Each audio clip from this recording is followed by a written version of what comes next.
அனைவருக்கும் வணக்கம். நீண்ட இடைவெளிக்கு பிறகு உங்கள் அனைவரையும் சந்திப்பதில் மிக்க மகிழ்ச்சி.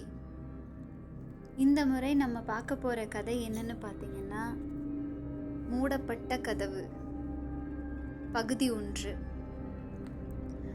அந்த வீட்டின் பின்புற அறையை மட்டும் திறக்காத. ஒரு ஊரில் அனைவரும் ஒரே விஷயத்தை சொன்னார்கள். ஆனால் ஏன் என்று யாரும் சொல்லவில்லை. அந்த அறைக்குள் என்ன இருக்கிறது? ஏன் பல ஆண்டுகளாக அது பூட்டப்பட்டிருக்கிறது? இந்த கேள்விகளுக்கான பதிலை தேடிய ஒருவனின் கதைதான் இது.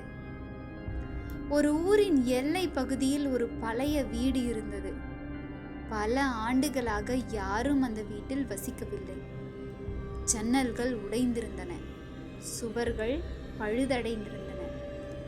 மாலை நேரம் வந்தாலே அந்த வீட்டின் அருகே கூட யாரும் செல்ல மாட்டார்கள். அப்படி இருந்த வீட்டை கார்த்திக் என்ற இளைஞன் குறைந்த விலைக்கு வாங்கினான். ஊர் மக்கள் அவனை பார்த்து ஆச்சரியப்பட்டார்கள். இந்த வீட்டையா வாங்கியிருக்க என்று கேட்டார்கள். கார்த்திக் சிரித்தான். வீடு தானே, இதுல என்ன பிரச்சனை இருக்க போகுது என்று பதிலளித்தான். அப்போது வயதான ஒருவர் அவனை அழைத்து மெதுவாக சொன்னார், எதுவாக இருந்தாலும் வீட்டின் பின்புற அறையை மட்டும் திறக்காதே. கார்த்திக் காரணம் கேட்டான். ஏன் திறக்கக்கூடாது என்று. ஆனால் அந்த முதியவர் எதுவும் சொல்லாமல் அங்கிருந்து சென்று விட்டார். முதல் நாள் அமைதியாக சென்றது. 2வது நாளும் எந்த பிரச்சனையும் இல்லை. ஆனால் 3வது நாள் நள்ளிரவு கடிகாரம் 12 மணியை தாண்டியது. வீடு முழுவதும் அமைதியாக இருந்தது. அதே நேரத்தில் மெதுவாக ஒரு குரல் கேட்டது, திறந்துவிடு. கார்த்திக் திடுக்கிட்டு விடுத்து கொண்டான்.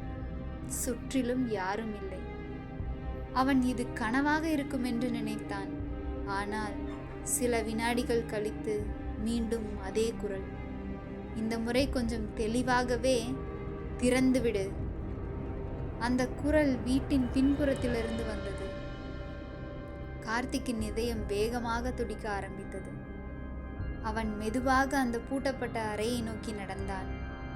கதவின் முன் நின்றான். அப்போது பல ஆண்டுகளாக பூட்டப்பட்டிருந்த அந்த கதவு மெதுவாக தானாக அசைய ஆரம்பித்தது. அந்த கதவுக்கு பின்னால் என்ன இருந்தது? பகுதி 2 பார்ப்போம். நன்றி.